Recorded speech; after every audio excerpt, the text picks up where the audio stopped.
Good afternoon, everyone, and welcome to Lunch and Learn, a partnership series between the Office of Human Rights and the Prince George's County Memorial Library System. My name is Tiana Davis, and I'm the Outreach Specialist with the Prince George's County Office of Human Rights, the county's civil and human rights education and enforcement agency. With me today as co hosts are Kyla Hannington, also with the Office of Human Rights, and Dr. Audrey Lau, the Adult and Senior Services Programming Specialist with the Library System. Lunch and Learn debuted in the summer of 2024, and we have been privileged to have extraordinary guests join us, from NASA astronauts to civil rights leaders to graphic novelists to brilliant scholars. Today, it is our pleasure to welcome Danny Funt in conversation about his important book, Everybody Loses: The Tumultuous Rise of American Sports Gambling. Danny Funt covers sports betting as a contributor at the Washington Post. His reporting has also appeared in the New Yorker, the Wall Street Journal, and the Columbia Journalism Review. He previously worked as an editor at The Week magazine. A graduate of Georgetown University and the Columbia Journalism School, he lives in Charlotte, North Carolina with his wife and son. It is an honor to have you with us today, Danny. Thank you. Thank you, and it's that son's birthday today, so happy birthday to Lewis. Happy birthday, Lewis. He's a big reader, so I'll tell him all about this. Nice. To get us started today, can you talk to us a little bit about Everybody Loses? Sure. I'm a little self-conscious, by the way, to hear that you've had astronauts on. That's a difficult act to follow, but yes, there you've got it digitally. Here's a physical copy. It's called Everybody Loses: The Tumultuous Rise of American Sports Gambling. It's been out for 3 weeks. Seems like people are really enjoying it. It's resonating with a whole variety of people. It was the culmination of not just a lot of work at the Washington Post and elsewhere, as you said, but really devoted a year to trying to get to the bottom of how is it that sports gambling is suddenly everywhere. You know, for a century, the professional sports leagues, college sports, all of them warned that this was an evil that would destroy sports if expanded outside of Nevada. They literally spoke in those terms as of barely a decade ago. And the fact that they're now sports gambling's biggest champions, that it's legal in a few dozen states and counting, that you can't watch a game nowadays without being bombarded with gambling ads, and you hear about it in some of the most surprising places. I just wanted to get to the bottom of what exactly changed, because their rationales for why they had this profound 180 didn't quite add up. I was grateful to explore that in the book. I also really wanted to understand what it's like working at these companies, because brands like FanDuel and DraftKings have become household names. You see them everywhere, plastered all over sports stadiums and arenas. And yet, I think a lot of people have no idea what it's like to work at such a company, how they talk about their customers, how they would respond to criticisms that we have about how out of control gambling might have become, and also where they think things are headed for their business. So I was grateful to speak with dozens of people who've worked in all sorts of jobs in that industry. I think that's one of my proudest accomplishments with the book, is pulling back the curtain a bit on what it's like to actually be in that business. And there's a lot else to it. It's such a sprawling story that isn't just relevant to sports fans, but it has major implications for public health, for how we decide what policies are appropriate, whether it's more paternalistic to regulate things that can be dangerous, or the government's responsibility. The economic toll this is taking is dramatic already.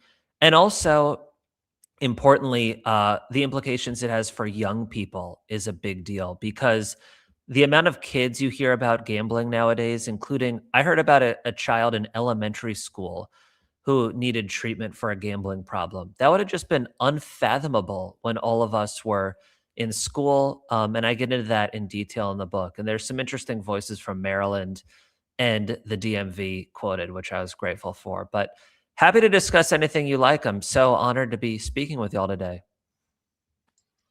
Thank you. So there's a part in the book where I don't remember his name. It was Rose Dash something.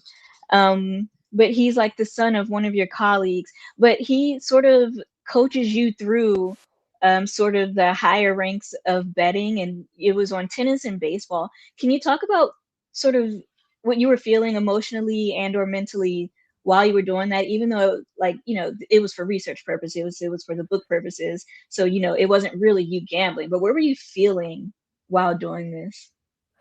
Yeah, thank you for asking that. That was such a emotional roller coaster for me, and it wasn't even my money.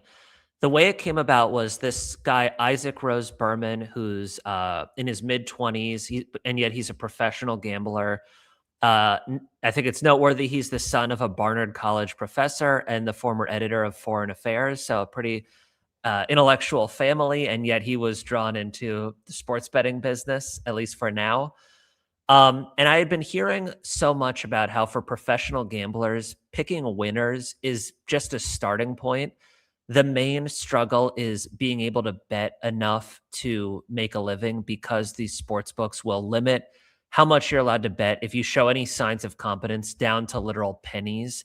So they need to constantly partner up with recreational bettors or ordinary people like you or me who are not profiled by these companies as sharps, as it's called, sophisticated bettors. And then if a professional is able to whisper in the ear of a beard account, as it's called, and place a lot of bets, it takes a while for the sports book to wise up and actually cut them down too. So the whole beard business was fascinating to me. And I asked Isaac, could I sort of experience that and be your beard for a little while, see what that's like? So he sent me a few grand and said, first deposit $1,000 into FanDuel. And I'm going to tell you all these terrible bets to place on baseball because they probably already think, Danny, that you're not a sharp, but just to be sure, let's make you look like a degenerate, as he put it, and just try to lose our money. As it happened, in one of the games, there was a ninth inning home run, and we ended up winning a lot more money than we intended. But so be it. I think we were throwing FanDuel off the scent for a little while. And then, as I said, he specializes in tennis, and he had me bet these very obscure tennis bets. He didn't want me to give away the angle in his book, but what went into it was just studying hours and hours of footage to pick up on a very specific tendency. And my point is, he wasn't breaking the rules. This wasn't cheating. He just had an edge. And I placed a bunch of tennis bets for him. I'll tell you, I was lying in bed at night because he's, a night owl as a 20 something. And he was telling me, bet on this and that. And again, it wasn't my money, but just betting thousands of dollars was so alien to me. I felt guilty or, oh my gosh, what could happen? Um, we ended up losing basically all the money he sent me, thousands of bucks in a few weeks. And yet, FanDuel still cut down how much I was allowed to wager on tennis down to like, I had been betting thousands of dollars. Eventually, I could barely bet $50. And yet, I went to just check what would happen if I tried to bet all that money on baseball. They would still take as much basically as I wanted to bet on baseball. But they had determined that I was placing sharp type bets on tennis and they weren't going to allow me to have a good chance of making money. And that's so instructive because the way that online betting allows them to study customer tendencies and ruthlessly cut down how much you're allowed to wager if you're even showing signs of knowing the types of bets that will give you a chance of winning is a huge part of how the online business is conducted. I'll just say lastly, a funny coda to that story. So when the book came out a few weeks ago, I got a phone call and FanDuel showed up on my caller ID. And I was nervous a little bit. Like I'd run everything in the book by FanDuel, given them a chance to comment. And yet, who knows now that it's published what they wanted to ream me out over. And I answer, and it turns out it's this very polite person from customer service who says, Danny, we noticed it's been a long time since you logged into FanDuel to bet. What can we do to bring you back? What can we give you any promotions or, we'd love to have your business. And I thought that was just perfect because that's exactly what it's like to be an online sports bettor nowadays, especially if you're betting thousands of bucks like I was just for a couple of weeks there. I want to just keep on this just because this incident that Tiana, it really struck me too, especially when you're being instructed, ignore the fact that it's real money. You've never heard of these people, but it's, the amount of mental gymnastics that you are having to go through. Is it just us that we're kind of like, oh my gosh, or is this like how it starts? Like, what kind of person, like, does this work for? It's a great question because there's something about money bet, and especially money bet on sports, where it just like it becomes such an abstraction, and it can feel like monopoly money almost, even though you can lose a lot of real money in a flash. Another example of that was I opened one chapter about this whole business of selling picks. Basically, as long as people have been betting on sports, there have been somewhat slimy people who offer to sell you advice on what you should bet on. The math doesn't really work because it's hard to win money anyway. So if you're now adding on top of that a lot of money you're spending to get pick selling advice, that just makes it even harder. And yet they're very shrewd with how they market themselves and like to show off all of their wealth and how brilliant they are and suck you in that way. There was a movie with Al Pacino and Matthew McConaughey about 20 years ago that was about the pick selling business called Two for the Money. I interviewed the director and the guy that was based off for the book. But I bring this up because I got my hands on a video that the owner of one of these pick selling companies had made for potential buyers. He was trying to sell his company.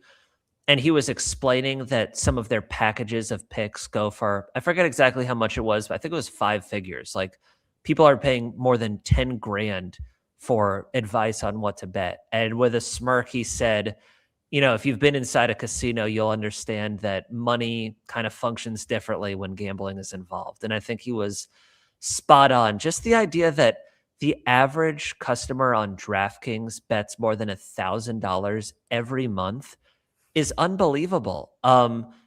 Like it really distorts, your sense of proportion.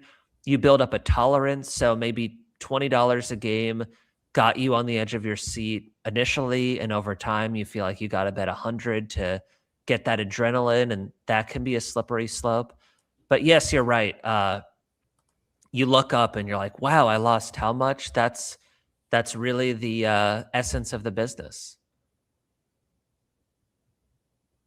And this is in our backyard. So could you talk a little bit about, we are here in PG County, and I loved how you mentioned us as being outside of Washington. I was like, just say it, it's okay. But like, this is in our backyard. And, when the casino opened, like it's still a big thing. There's lots of cameras, there's lots to do. It's marketed as a family friendly evening. Can you talk a little bit about like kind of how this is marketed to states and like local places as like a boon to your economy? Which is so odd because it's so short-sighted to think of the money it could generate and not the cost it'll have on economic output and other things if you've lost money gambling, the public health expenses when the state has to step in as a safety net and pay for people to get care as addictions and other health problems increase. As a prosecutor in Massachusetts Attorney General's office put it, as soon as people realize that the public health consequences of this so outweigh whatever states will make in tax revenue, it'll really put a damper on this business. But initially that was the selling point, was you can flip a switch and generate a lot of tax revenue without raising income taxes, which is such a tough sell.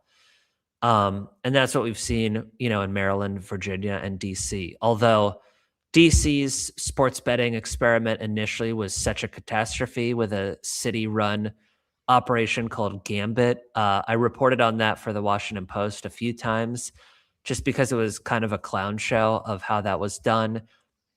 There was one enterprising bettor in particular who set up shop. He just looked at a directory of where these betting terminals are, because they had them in DC in like restaurants and bars and convenience stores and what have you. He looked in a directory and Abunai, this poke restaurant in DC. He said was at the top of the list. He said, "Great, I'm going to go there."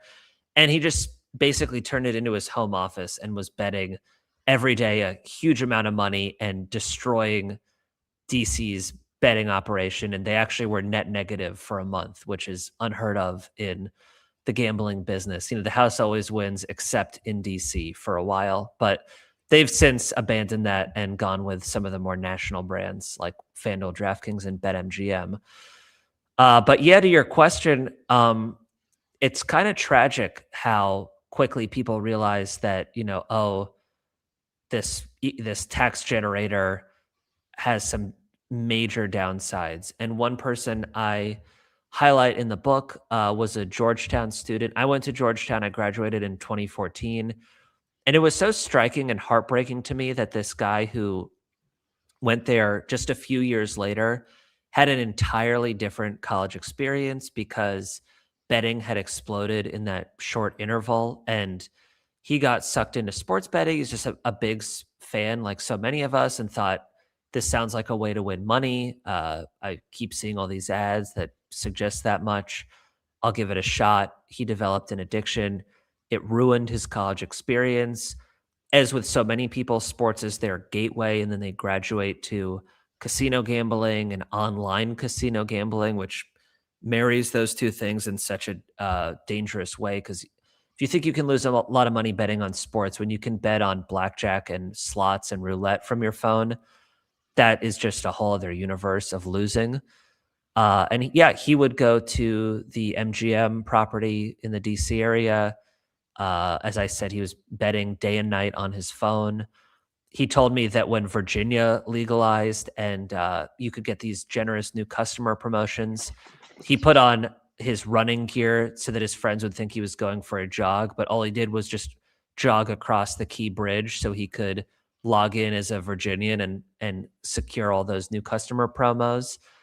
And it got really out of hand. And thankfully he's in recovery, and now he's a very outspoken advocate for people who need help for gambling, but he's still paying off his debts just from what he racked up as a college student. So that was tough to hear because I loved going to Georgetown so much. I loved being in DC, and the fact that he saw very little than his dorm room because he was betting constantly and losing so much, and how ruinous that was for his mental health and for his education is sad. And it's sadly not that unique nowadays. Yeah. So I'm someone who doesn't like gambling, and I also don't really like sports all that much. So can you help me make sense of something? So early in the book, FanDuel and what's the other one? DraftKings. When they first started, like they were like, "Oh yeah, we're fine with these professional bettors. Like they know what they're doing, and they're bringing in lots of money, and they're bringing in more people." Um, now it seems the unofficial policy is people who are doing this for profit are not the players we want. So, like, what changed there? It's such a critical turning point because they started offering what's called daily fantasy sports. It basically took traditional fantasy sports, which was played over a season, and you might have bet a little bit of money, but it really wasn't like gambling because it would take months for the winner of your league to get paid. A lot of fantasy leagues, rather than have some cash prize for the winner, have some humiliating obligation for the last place finisher. So it's yeah, money's involved, and trying to predict things with sports is involved, but it's not the same. Daily fantasy, although gambling was outlawed outside of Nevada, recognized that if you shrunk the time frame for fantasy down to a week or even a single day, and you could bet money on a slate of games over a weekend, let's say, and then win money if you picked the right players, that was a lot more like gambling, and it would attract a whole new audience. But from a business standpoint, as you said, they weren't worried about whether people were winning or losing. They just took a piece of the money that was being risked by everyone. It was, I think, like 5 or 10%. But, it's similar to like a poker room where the house takes its rake, just a cut of whatever's in the pot. That's how daily fantasy operated. Sports betting is entirely different. You're competing against the house. And so it matters a great deal whether the customer knows what they're doing or not. And sports books in Nevada and street bookies and offshore websites that offer this have always been a little bit wary of professional bettors, but they needed them because what they're betting helps them realize, oh, these odds are off the mark. Let's adjust our numbers. And that way we'll make more money off the rest of our customers.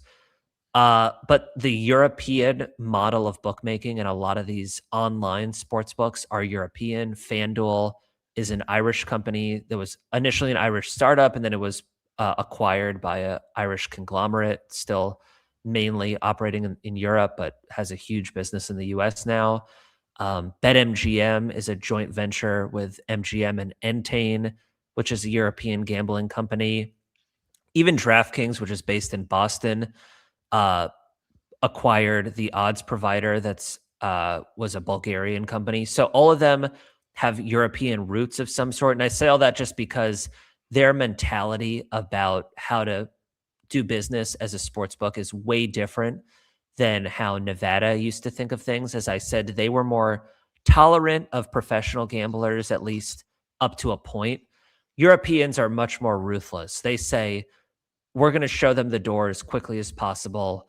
We'll go to school off the odds at our competitors so that we can benefit from what professional gamblers are betting, but we're not going to take their business. And as I was saying earlier, we'll limit them down to pennies if we think they know how to win. So that switch happened abruptly where FanDuel and DraftKings pivoted to being mainly sports books. And I remember talking with the former head of product at FanDuel, someone named Nick Bonadio, who I just briefly, I couldn't help get into the fact that he was a contestant on the game show Who Wants to Be a Millionaire. And that's where he won the money to launch his company that was acquired by FanDuel. And that's why he went to work for them. But he just described how the adversarial nature of becoming a sports book and being in competition with your customers was unsettling for him, especially as they started pushing products that are so bad for customers, either because they beat them to a pulp and are way more profitable for the house than traditional betting was, or because he saw them pushing products that are pathways toward compulsive behavior and other worrisome health consequences of overdoing it with gambling. And he just eventually he got out of it because he's like, that's not what I got in this business for. I don't feel good about that. And I heard that from a lot of people in the betting industry. It's not that they don't want their companies to make money or they don't recognize, that they have an obligation to their shareholders, but they just feel like they're overdoing it with how much they're crushing their customers, whether that's types of bets that give the house a bigger edge. Traditionally the house would only win like $5 for every 100 wagered.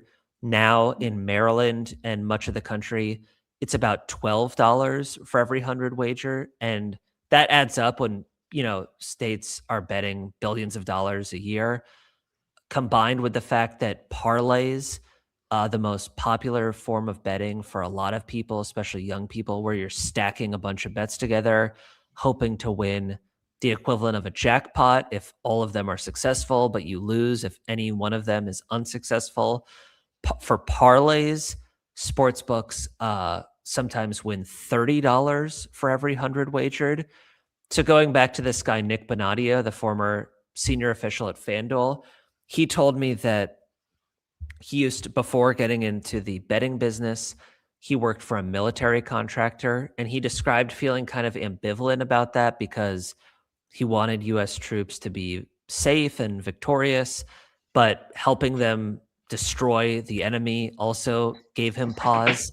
And that's how he felt with parlays. He wants his company to be profitable, but annihilating customers to that degree felt wrong at the same time. And just to hear him evoke warships and, battlefields to describe the modern sports betting business, I found pretty striking.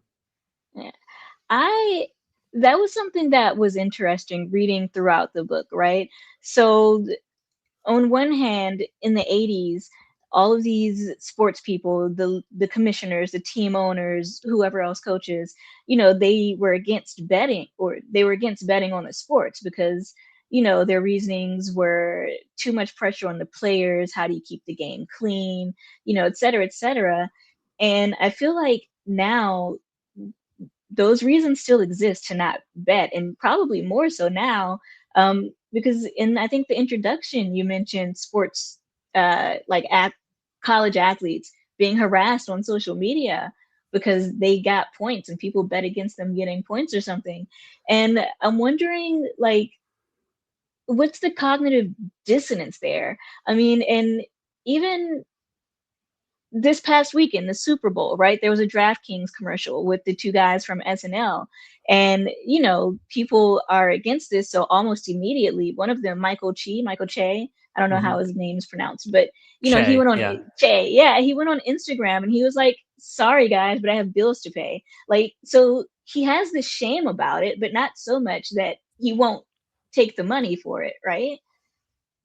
Yeah, shame and shamelessness is the right words to describe this. I was so disappointed in the two of them. I'm a big fan of what they do on SNL, but one of their best depictions of modern sports betting was on Saturday Night Live a few years ago when they had this spoof commercial of people just losing so much money betting and being so delusional about how they went about sports betting. So I guess that wasn't disqualifying for Colin Jost and Michael Che getting that Super Bowl spot.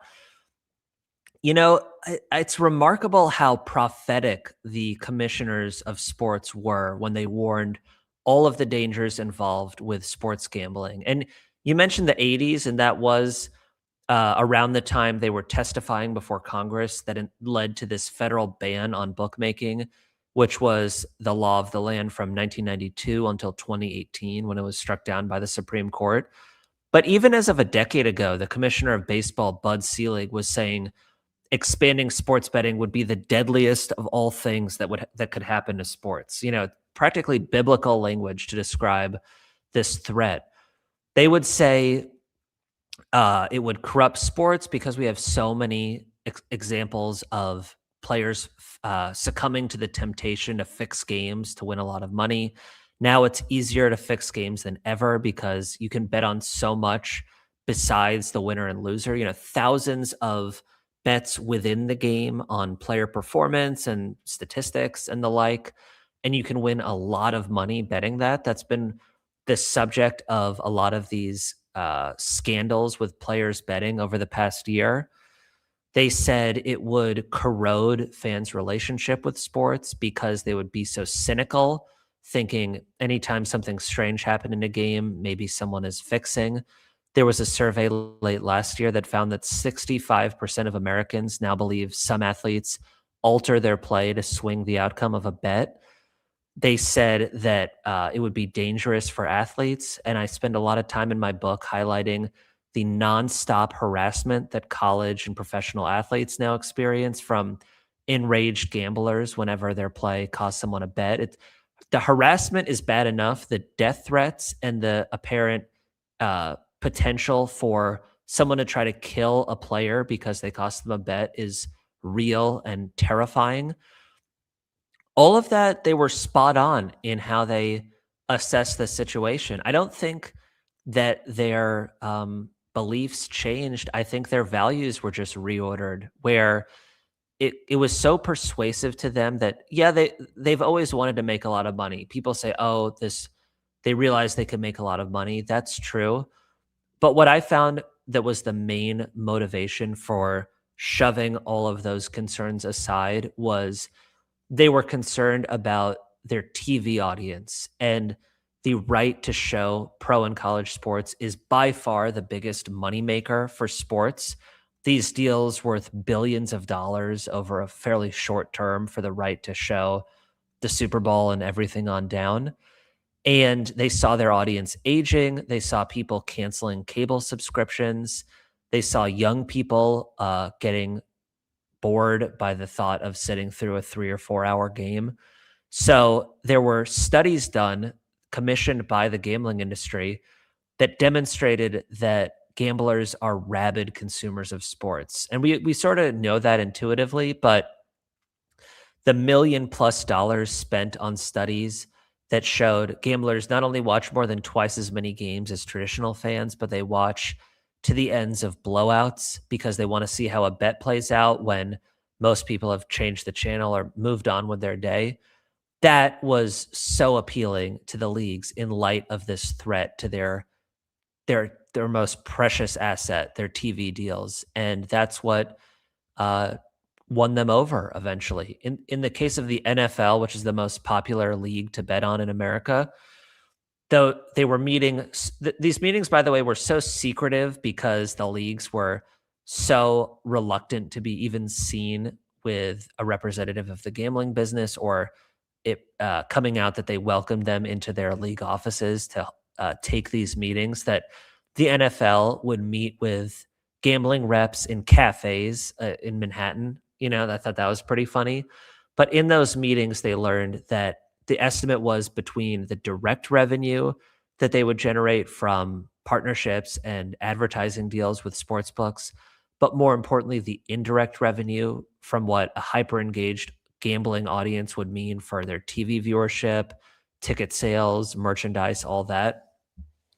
The NFL would make more than $2 billion every season if gambling were legalized across the country. And as one of the people in those meetings put it, they saw the dollar signs, as did all of the other leagues. And in no time, they abandoned everything they used to say about the dangers of gambling. And the Supreme Court gave them the cover. They were anxious about the appearance of flip-flopping and how that would make them look like sellouts or hypocrites or what have you. The Supreme Court's decision in 2018 to strike down that federal ban, people forget that it was not saying sports gambling should be legal or Congress lacks the authority to regulate sports gambling, or the reasons that motivated that law were misplaced. All it said was the law had been constructed in an oddly unconstitutional way, and Congress could just quickly do a redo if they were so inclined and ban bookmaking in a more straightforward approach. But this particular law was invalid. But that was the cover they needed to say, we are now gambling's biggest champions. And they were so hands-on lobbying all over the country. I think that was such a big difference maker, because it's one thing to have the casino industry and the sports betting industry trying to twist the arms of politicians, but when sports teams and the athletes on their payroll are schmoozing lawmakers and giving them, luxury boxes to watch games while they're doing so, that was very persuasive. I wanted to kind of say, I know Tiana is not as big into sports. I am very competitive. I love sports, especially college sports. I spent a whole season learning football from undergraduate friend of mine, and really got into football. So this book, I was expecting more sports.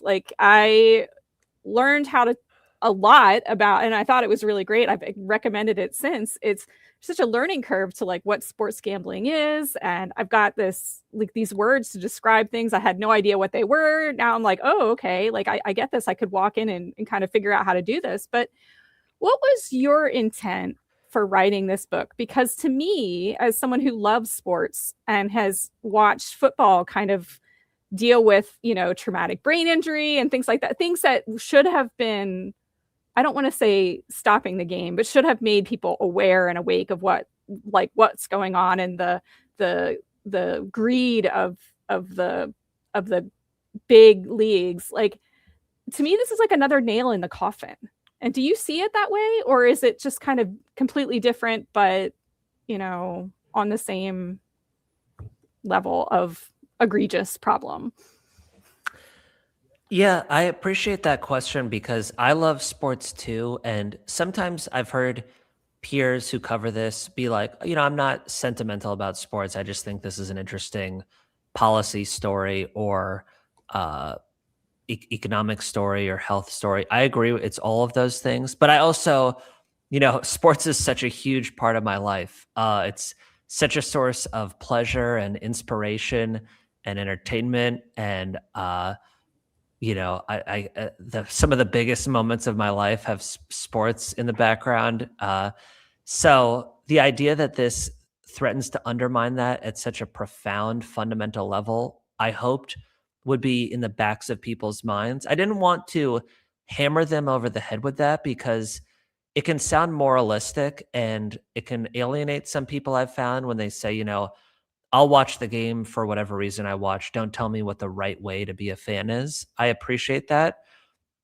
But for those of us who, feel such strong convictions about the virtues of sports in public life, I wanted them to understand that I do think that's at stake. It's what Senator Bill Bradley used to talk about, the Princeton grad, a New York Knicks legend, and then a U.S. senator who was one of the champions of that 1992 law. He spoke very eloquently then and to me for this book about how he would hope that people tune in because they're inspired by players, they're riveted by the competition. They're not worried about whether a prop bet on how many steals someone will get is going to hit, and that would fundamentally cheapen our relationship with sports. I feel that way in one important way, which is when I started writing about this and talking to people of all different types of bettors, I would hear from people with gambling problems, especially people in recovery. They would say, it got to a point where I couldn't enjoy a game unless I had a bet on the line. I grew up loving sports. That's why I started betting. But eventually, the idea of just watching for the game's sake sounded painfully dull, and I lost interest unless I was worried about, if a bet would win or lose. And then over time, I started hearing that from all sorts of people, including a lot of people who don't have a gambling problem. But this has just become how they think about sports and what gets their blood flowing and gets them on the edge of their seat. And to hear them say, just watching a game without a bet sounds pretty bland, pretty uninteresting. That I find sad and worrisome for the long-term future of sports because we were talking about those commissioners and why they've always wanted to make a lot of money and what exactly changed. I think it's just a difference between a short-term view of making a lot of money in the near term versus having an appreciation for generational fandom and why people are lifelong fans of sports and devote so much of our time and money to caring about something so arbitrary on the surface. And I think this puts that in jeopardy. And as I said, I wrestle with it, even, how it affects the amount I feel comfortable betting. But I didn't want it to be the dominant theme of the book because I want people mainly to just realize that the way these companies do business is alarming and problematic. I think that's something a lot of us can get behind. People don't like the idea of customers being screwed over, and that's happening dramatically in all sorts of ways. But yeah, the backdrop of the book is exactly what you asked about. I'm really glad that you talked about and spent time on the abuse of athletes. That was one of the things I wanted to talk about. I'm glad you mentioned it here. And one of the things that I was thinking about as I read this, and I'm so grateful for this book, is I know people who have gotten involved in sports gambling over the last little time. And as an outsider to sports gambling, like, so first of all, I'm a Vancouver Canucks fan. So if I was going to bet, I would just bet that they lost all the time. So it's like really not that exciting to be a Canucks fan and sports betting. They two don't go hand in hand. You know what I'm saying? But so just as an outsider to the betting, what I've noticed is I have some people in my life who are into sports betting, and like if we have them over for dinner, they will literally be watching sports on the phone at the same time. Like they can't. It's like constant. And first of all, that is very weird. But even if it's not very weird, what it means for that person is your attention. Like you can't even go to dinner you can't even like that your attention is always divided. And so I'm thinking about this kind of user experience, because the other thing that I hear from people who do this, and I want to talk a little bit, I'm hoping you can talk a little bit about the psychology behind it, because what I hear from my loved ones is that they actually think they're smarter than other people. And so if they're winning, it's because the other people deserve to lose, because the other people aren't as educated or aren't as smart. Like that somehow I know better and I deserve this. And the flip side of that coin is you deserve to be losing. So can you talk about just that sort of what happens to your brain? Something's going on. Absolutely. But first, I just want to address what you said about all the time that it occupies, because I watch probably more sports than I should. I don't want to sound preachy about, how much time is appropriate to be a fan. But the way that we were talking about how gambling makes you interested in so much more than you ever would have been if you were just a fan for the game's sake is a slippery slope. And one of the, the title of the book, Everybody Loses, I had in mind losing a lot more than money. And a good example of that is I met this guy who developed a gambling problem over a few years betting on basketball. And the thing about him was he was winning. He was I don't know if you'd call him a professional gambler, but he had a good angle that allowed him to make money over the long haul. And yet he had a gambling problem because he found himself saying, I could either help put my kids to bed or go bet on a game and win $1,000 potentially. That's an easy decision. I'm going to bet on the game. Or he would be reading them a bedtime story, but catch himself glancing at his phone all the time, or pushing a stroller, but really just staring at a score on his screen to worry about how a bet would play out. And as he put it, just all the time he lost because of all that betting is depressing. And thankfully, again, for him, he's gotten over that. But that's a big piece of this, and a big reason why gambling problems are so devastating beyond just the financial ruin they can cause. To your question about the psychology, I always feel a little reluctant to sound, like I know what I'm talking about here, but I've had the good fortune of speaking with a lot of psychologists and researchers, again, including in your area, which is cool. But they explain that the risk-seeking side of sports betting is a big draw. A lot of men turn to gambling for that adrenaline rush and the kind of almost like the danger of it, whereas women, by and large, are drawn to the escapism as what they are looking for in gambling, which is why more women play slots or the lottery or things like that, whereas men gather around the craps table or the sports book.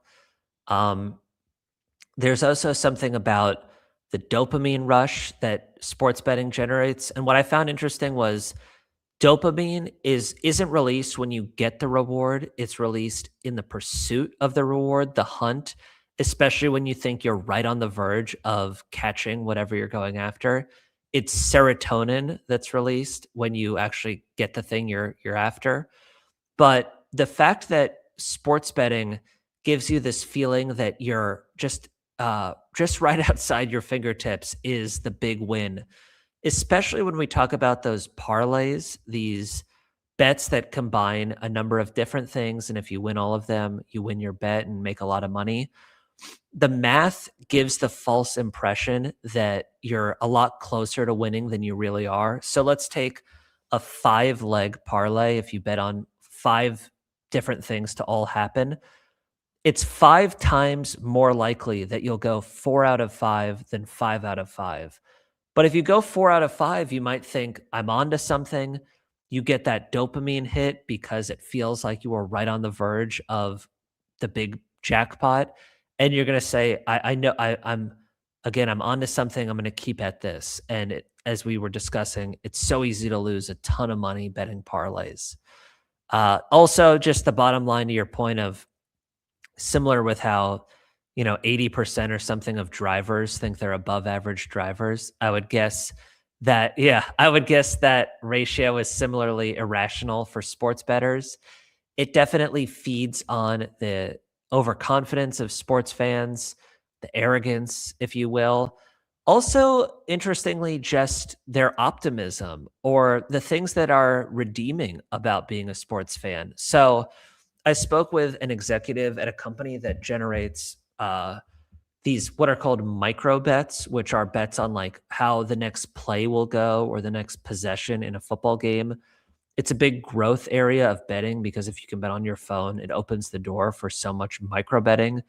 It also resembles hammering away at a slot machine, which is why it's considered a pathway to especially compulsive behavior. But I was talking to him about uh, exactly that. The idea that, gosh, couldn't you get carried away um, betting all these micro bets? And he said, sticky is the word we would choose, which sounds like a euphemism for compulsive behavior, but sticky is how they put it. And I was also asking him about how they set the odds because the house edge on those bets is already a little bit greater than if you were betting on who's going to win or lose before the game. But he explained that they do something called shading, which takes advantage of the fact that most fans have a bias toward assuming good things will happen. They think their team will score more likely than they'll have to punt or turn the ball over or miss a basket or strike out or whatever pick your sport. So they're biased toward overestimating the likelihood of success versus failure, and they shade the odds so that the payouts on bets for something good to happen are less than bets for something bad to happen. And when I heard him say that, and he was so proud of it, like it was this, innovation to extract more money and be more profitable. And I was just thinking about all of the sports leagues and journalists and everyone else who's pushing gambling on the public, who says that it enhances the fan experience. And, you're already a fan. This will just make you extra engaged with sports. And to hear them say that they like target, the biases that fandom creates to make more money off you, just couldn't contradict that more. And I found that so telling about how this business works and how it really undermines, the motivations and the instincts that fans have. I'd like to talk a little bit about how these apps can and will turn on you, right? So in your book, you have an entire chapter about the VIPs, and these are people who gamble, not win, but gamble minimum $5,000 a week, right? And so when you are one of these people, you get a dedicated, what was it? You get a dedicated account manager, you get sports tickets, you get to announce the starting line at a NASCAR race. But then you commit some sort of slight against them, and they don't even tell you what it is, and they don't tell you when it happens. You just sort of accidentally find out that you've been banned or you've been excused from the VIP program. And so I guess my question is, from the people that you've interviewed and talked to and worked with throughout the writing of this book, what was their experience after losing their VIP status? Were they trying to claw their way back into it? Were they reassessing their gambling? Like, I loved that chapter. I think it's my favorite, mainly because as an occasional $10 or $20 bettor, I was totally oblivious to what a world that is and how unbelievable the privileges are if you're betting and, more importantly, losing at such a staggering rate. As you said, like 5,000 is the baseline on a weekly basis, roughly, to qualify for the starting point of those perks. I heard of a person who's lost over $100 million betting on sports online. So it goes a lot higher than that too. But as you said, the perks involved are just unbelievable. You mentioned giving the starting command at a NASCAR race. I heard about people getting to throw out the first pitch at a Major League Baseball game, have their kids take batting practice on the field, play pickup basketball in an NBA court, on and on. They like to use the expression things money can't buy. And I had always thought no matter how rich you are, you can't just say, let me throw out the first pitch. That was an honor for some dignitary or even celebrity or what have you. No, definitely money can buy it if you lose enough money betting on sports. But as you said, they're brutal about yanking all those privileges as soon as you either start winning or just dialing back your betting. I heard about a couple of people who are now in recovery for gambling problems who postponed getting treatment and stopping betting because one of them had been promised a free laptop if he kept up his VIP level betting. The other had been promised, I think, a set of golf clubs. And what's so sad about that is I'm sure they lost way more money betting than had they just bought the laptop or the golf clubs. But the idea of a freebie is very seductive, as those of us who even got a coupon at a restaurant or something know. But it's such an ethical minefield, that whole business. And I think the fact that it's egging on people, whether they're ultra rich or ultra rich but have a gambling problem, or not at all wealthy but betting at a level that might make you think they're wealthy.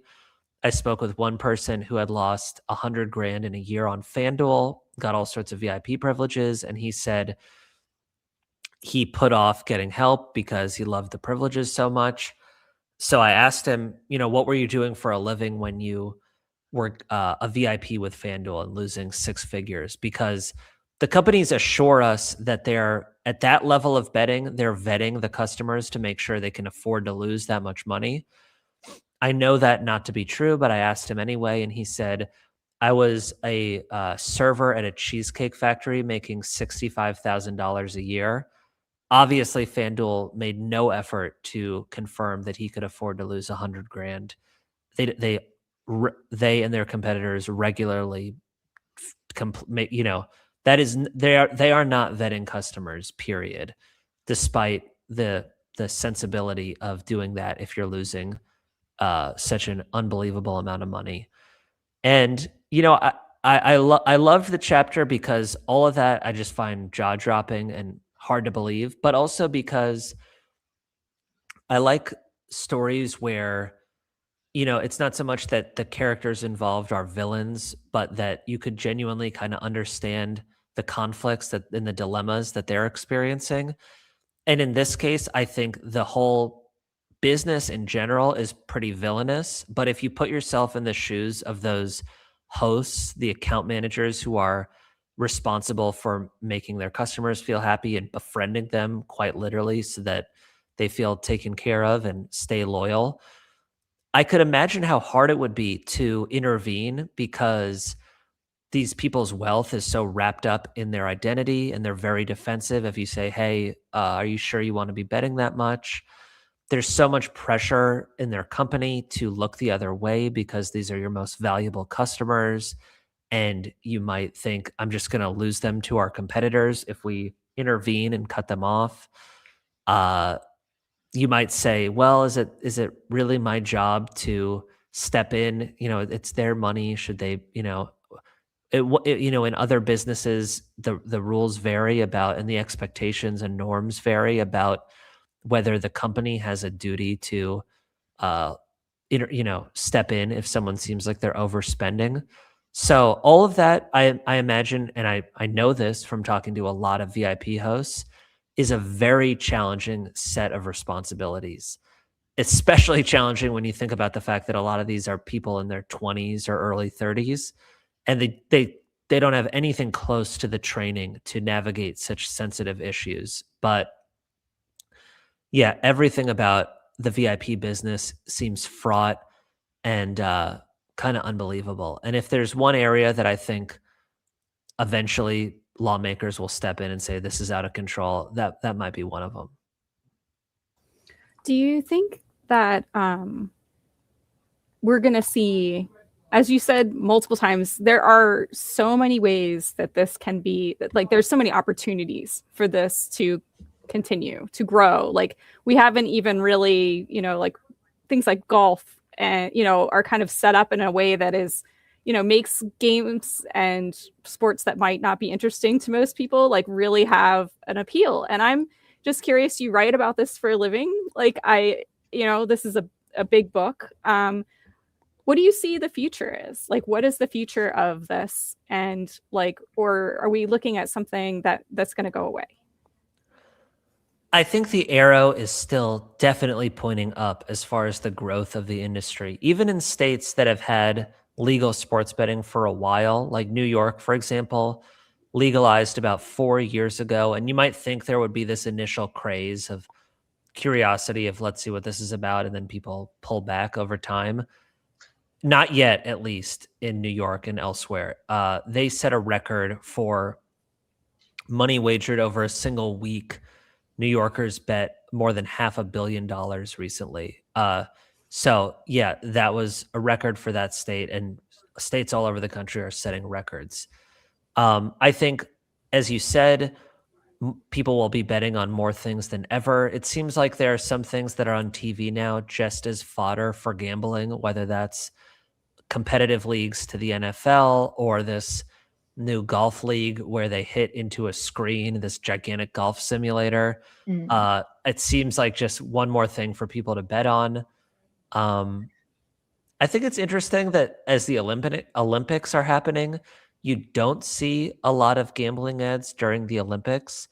And I think it's a reflection. We were talking about, the virtues of watching sports, and it seems like that's less debatable with the Olympics because, of course, this is so inspiring and uplifting to see these amazing athletes in all these different sports representing their countries. So the fact that we tolerate that for sports the rest of the time is pretty telling. The other ways in which this might evolve, pushing types of bets that cause people to lose more money than ever. Definitely, you're going to see more of that. The margins for the business continue to grow, and also pressure on states to legalize online casino gambling. Some people speculate that sports is just a gateway to normalize online gambling so that states will allow betting on roulette and slots and poker and blackjack and craps and all the stuff you can get at a casino. They want you to be able to bet from your phone because it's radically more profitable for companies than sports betting.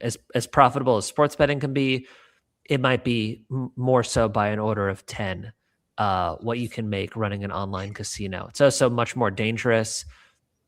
Someone at FanDuel told me it seems like the most ethically problematic product they have. And by the way, FanDuel and DraftKings and all the other sports books have online casinos.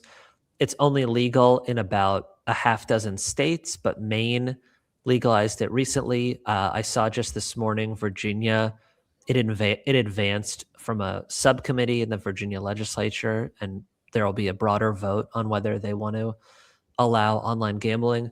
I did find it funny to learn a few years ago, how Virginia has like, Virginia is for lovers, and then Virginia is for, name your industry.